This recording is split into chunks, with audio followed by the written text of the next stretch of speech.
So my break's almost over, and here I am at the Sea of Galilee, one of my favorite places. But what is going on? Is Israel going it alone now with God? You know, I heard the hostage talks. Everybody's praying for the hostages to be released, and they stopped because the Hamas don't agree to the terms. I feel like it's like Psalms 56. All day long they cause me grief in my affairs. They plan only evil against me. But there's a resolution which the United States did not actually veto, and that resolution was that there should be a ceasefire, they say. The UN said, until the end of Ramadan, which is 2 more weeks, and the unconditional release of all the hostages. We want the hostages to be released, but what is going on with leaving the Hamas in power? Stopping now really leaves the Hamas in power, and there's also something to be talked about right now, and that's religious people. The decision is being made, should religious people serve in the army or not? And so we've got a lot going on. Again, Hamas has stopped the talks, and the U.S. did all this work along with Israel. We went to Qatar, which is really not a neutral, it's not really a friend. They're housing all kinds of Hamas terrorists. But so United States, Anthony Blinken showed up here. They go to Qatar, come up with this plan to release, scores and scores of murderous terrorists from our prisons in exchange for our beloved innocent hostages, to get them home. And so we're waiting for this response, and they're rejecting it. You know, people are not used to the craziness of the Middle East, and really not used to the spiritual aspect where you can't please a terrorist. A terrorist is indoctrinated. It doesn't matter if we released 800 Palestinian prisoners for 40 hostages. That was what was proposed.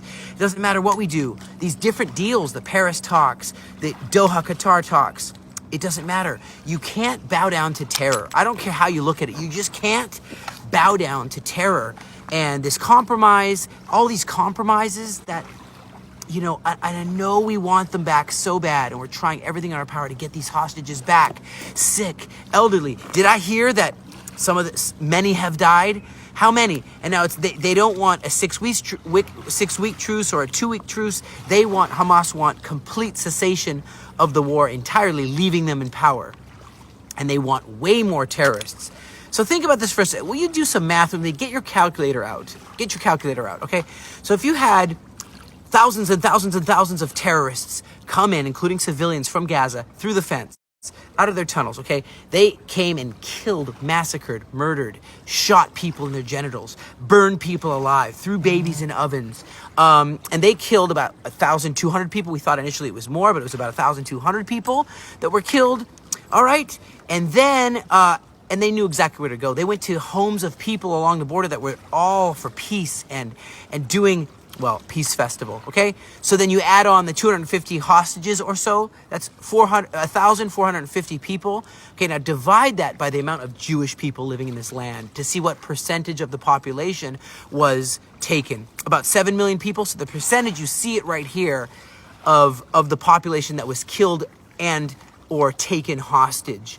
Now, let's look at that times the percentage of people in the population of the United States. So that percentage times, 350 million people that live in the United States? That's about over 72,000 people that would have been killed in the United States by a foreign entity. What do you think the United States would do if that happened to America? You remember what happened in Pearl Harbor? There was, less than 3,000 people killed. You remember what happened in the Twin Towers?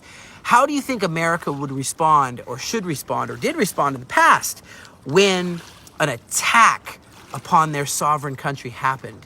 And I think there's a lot of double standards going on. People are not real. What would you do in your country, whatever country you're from, if that percentage, take the percentage, times it by the amount of people in your country, and if that many people were murdered, entire cities just decimated, what would you do?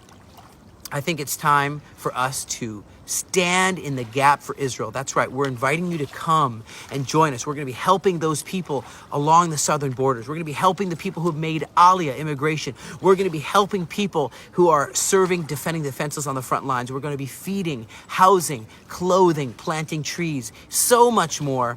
We, as the prophetic cutting edge Aliyah Return Center, want to invite you to be part of the story. Won't you find purpose with God's purpose? Won't you find the blessing of Abraham for your nation as you come and bless this nation? Hey, Israel's the fewest of people. It says that, you were the fewest of people, but it's because the Lord loves it. He's keeping the oath he swore to our fathers. And he reaffirms this relationship again and again. And I'm going to read it to you. But thus says the Lord, he who created you, O Jacob, he who formed you, O Israel, fear not, for I have redeemed you. I've called you by name, and you are mine. You are my witnesses, declares the Lord, and my servant who I chose, that you may know and believe me and understand that I am he. Before me no God was formed, nor shall there be any after me. This is a moment in history, friends, to stand up for what's right, to stand up for freedom. If you love democracy, if you love freedom, if you love God, if you love the Bible, come join us and come enjoy the Galilee and Jerusalem for one whole year.